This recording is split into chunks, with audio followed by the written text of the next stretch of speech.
श्री स्वामी समर्थ आणि श्री गुरुदेव दत्त. मित्रांनो, गुरुदर्शन सिरीजच्या दुसऱ्या भागामध्ये आपलं स्वागत आहे. या भागामध्ये आपण पाहणार आहे पिठापूरला जायचं कसं आणि तिथे राहायचं कुठं, आणि पिठापूर मधील मेन मंदिर म्हणजेच श्रीपाद श्री वल्लभ मंदिराबद्दल आपण जाणून घेणार आहोत. तर व्हिडिओ पूर्ण पहा, आणि जर तुम्ही आपल्या चॅनलवर नवीन असाल तर लवकरात लवकर आपल्या चॅनलला फॉलो करायला विसरू नका. पिठापुरमला जाण्यासाठी तुम्हाला सोलापूर वरून 2 ट्रेन अवेलेबल आहेत. पहिली म्हणजे विशाखापट्टणम एक्सप्रेस, जी दुपारी 1 वाजता निघते आणि दुसऱ्या दिवशी तुम्हाला सकाळी 7:45 पिठापुरमला सोडते. आणि दुसरी म्हणजे कोणार्क एक्सप्रेस, जी रात्री 9:45 सोलापूर वरून निघते आणि दुसऱ्या दिवशी 12:30 पिठापुरमला सोडते. आणि या दोन्ही ट्रेनचा नंबर तुम्हाला स्क्रीनवरती दिसत असेल. विशाखापट्टणमचं स्लीपर तिकीट हे 470 आणि थर्ड एसीचं 1260 रुपये तिकीट आहे. आणि कोणार्क एक्सप्रेसचं स्लीपरचं 460 आणि थर्ड एसीचं 1230 रुपये तिकीट आहे. जर तुम्ही सोलापूरवरून जात असाल तर नक्कीच मी तुम्हाला कोणार्क एक्सप्रेस न जायला सजेस्ट करेल. आणि तिथे राहण्यासाठी भरपूर हॉटेल्सचे ऑप्शन्स आहेत, पण मी तुम्हाला श्री दत्त पादुका निवास हे हॉटेल सजेस्ट करेल, कारण तेथील सर्व्हिस ही खूपच छान आहे आणि मेन म्हणजे मंदिरापासून खूपच जवळ आहे. तर नंबर स्क्रीन वरती दिसत असेल. जर तुम्ही पिठापूरला जात असाल तर कॉल करून तुम्ही तुमची रूम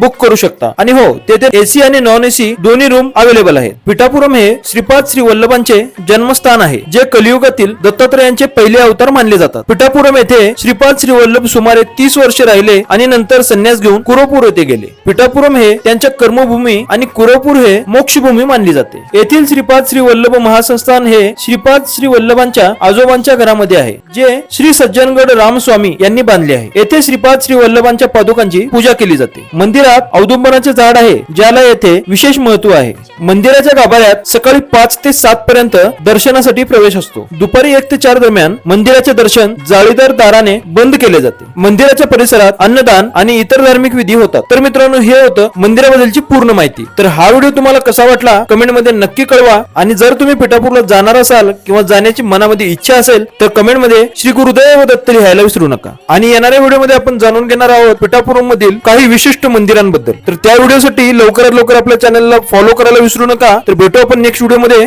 श्री स्वामी समर्थ, श्री गुरुदेव दत्त.